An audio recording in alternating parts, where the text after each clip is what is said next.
Disability pension है, उसको भी हम कहते हैं कि भी उसके अंदर भी थोड़ी पैरिटी लेके आए।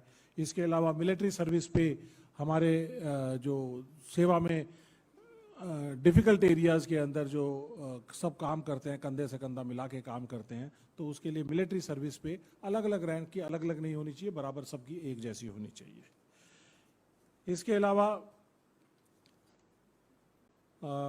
हम ये कहते हैं कि भाई 80 साल के बाद अब पेंशन को 25% इंक्रीज कर देते हैं, तो जब ये 80 ईयर्स कंप्लीट होने की बजाय 79 ईयर्स जब हो जाते हैं या रनिंग 79 ईयर्स होता है, तो उस टाइम पे किया जाना चाहिए, 80वां साल जब चल रहा होता है।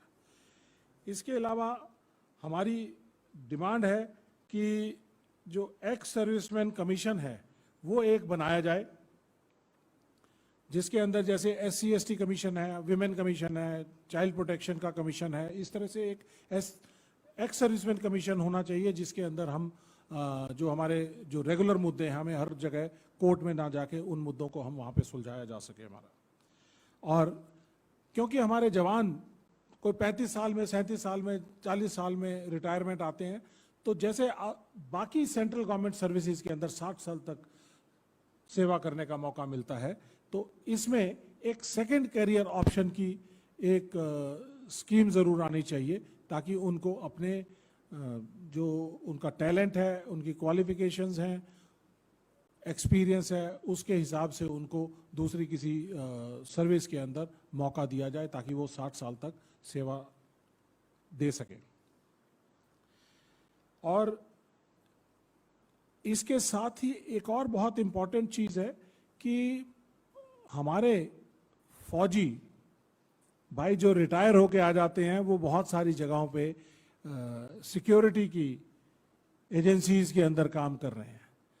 वो देश के सैनिक जिसने अपनी छाती पे बुलेट्स ली हैं, या देश का सैनिक जिसने बॉर्डर के ऊपर तपती हुई धूप के अंदर, जहाँ पे गर्मी इतनी ज़्यादा होती है डेजर्ट एरिया में कि टैंक के ऊपर हाथ लगा दो तो स्किन उस पर चिपक जाती है, या हाई ऑल्टीट्यूड एरिया जहाँ पर ठंड की वजह से -30, 35, 40 डिग्री टेम्परेचर होता है, वहाँ आप लोहे के ऊपर हाथ लगा दो तो आपकी स्किन चिपक जाती है। तो जिन लोगों ने ऐसे काम किए हैं, देश के लिए पूरे जज्बे से काम किए हैं, तो उनको किसी के इंडस्ट्रियलिस्ट के पास या किसी के सामने एक सिक्योरिटी गार्ड की नौकरी करते देखना मुझे शर्म की बात लगती है।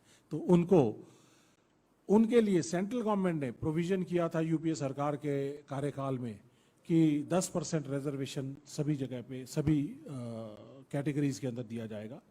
तो उसके तकरीबन 7,82,000 पद खाली पड़े हैं। वो 7,82,000 पद अगर तत्काल भर दिए जाएं तो हमारे बहुत से जवानों को, बहुत से सेवानिवृत्त जवानों को फायदा मिलेगा। ये हमारी एक बहुत बड़ी डिमांड है। और इसके बाद हम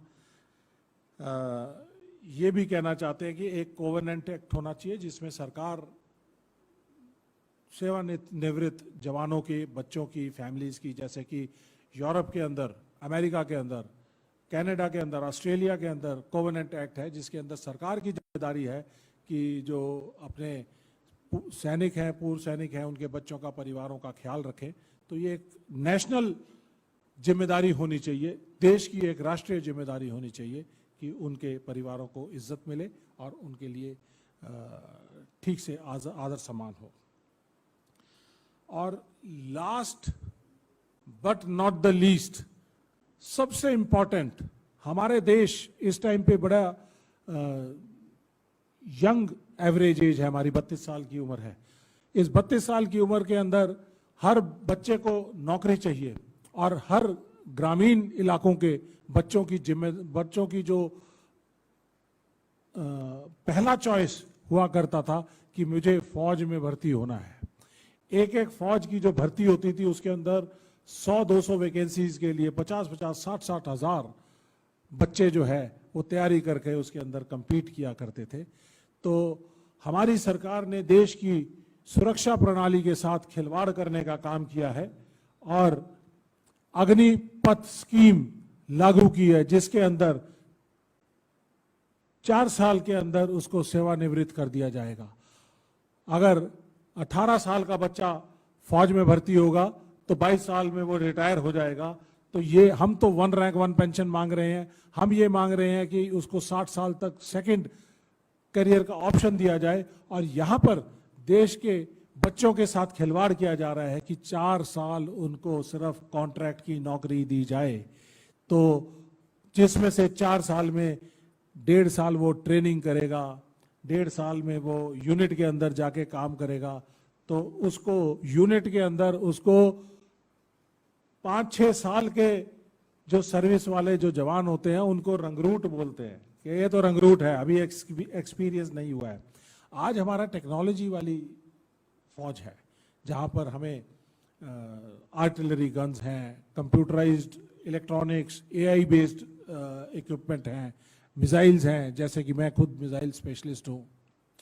तो ऐसे में मुझे लगता है कि अगले 7-8 साल बाद अगर ये अग्निवीर या अग्निवीर रहे या अग्निपथ स्कीम चलती रही, तो मुझे नहीं लगता कि देश में कोई मिसाइल का बटन दबाने वाला सुपर स्पेशलिस्ट या स्पेशलिस्ट पाया जाएगा। तो ये देश की सुरक्षा के लिए सुरक्षा के साथ बहुत बड़ा खिलवाड़ होगा। इसके साथ एक और जुड़ी हुई चीज है कि 2020 से लेके 2022 तक 3 साल रिक्रूटमेंट नहीं हुई है देश में। कोरोना काल की वजह से रिक्रूटमेंट नहीं हुई है।